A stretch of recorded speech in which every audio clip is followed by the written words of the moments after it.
Sa pananaliksik po ng Komisyon sa Wikang Filipino, sa ngayon po meron na po tayong 135 na wika sa Pilipinas at kabilang na po rito yung Filipino Sign Language. At sa aming datos po, sa aming natukoy, ay meron na pong 40 wika na nanganganib na pong maglaho. Kaya po ito yung binabantayan po talaga ng Komisyon sa Wikang Filipino. Ilan na po rito yung Aita Magbukon sa Bataan, Alta Cabuluan, yan po yung ilan sa mga nanganganib na pong maglaho. At ang programa po ng Komisyon sa Wikang Filipino ay tinatawag po naming Bahay Wika. Isa po itong language revitalization program kung saan binubuhay po namin yung wika sa pamamagitan ng halimbawa may isang elder po, tuturuan niya yung mga maliliit na bata upang lalo pa pong dumami yung nagsasalita ng wika dahil yun lamang po talaga yung magpapasalba sa wikang Filipino o sa mga iba pang nanganganib na wika na dapat pong gamitin talaga.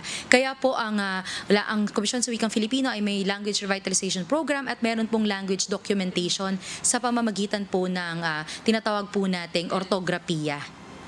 Okay, Attorney Dot, out of 135 na wika, yes, mayroon tayong 4 na po na nanganganib ng mawala. Pero mayroon kayong binabanggit na may programa. Anong programa? 4 na po yung binabanggit niya, Attorney Dot. Kaya mayroon silang tinatawag na programa, yung language revival. Tama po ba yun, ma'am? Bahay Wika po. Bahay Wika. Attorney Dot, kayo naman, Attorney Dot. Sige po, may binabanggit kayo kanina po. Go ahead po. Oo, napakaganda ng mga programa nitong sila, Ma'am Angelica. Ma'am Angelica, ngayong 2023, ito po yung tanong natin ha, ngayong 2023, tungkol po saan ang tema ng Buwan ng Wikang Pambansa ngayong 2023 po?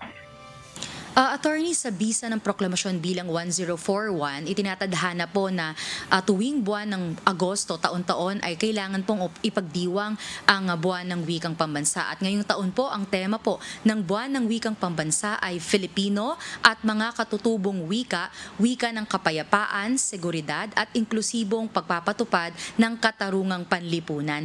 Ito po ay nakaangkla sa aming mandato. Ang mandato po ng Komisyon sa Wikang Filipino ay palakasin, palaganapin at preserba ang wikang Filipino at iba pang wika sa Pilipinas. Mapapansin po natin sa ating screen ngayon, yan po yung official poster ng Komisyon sa Wikang Filipino para sa Buwan ng Wikang Pambansa.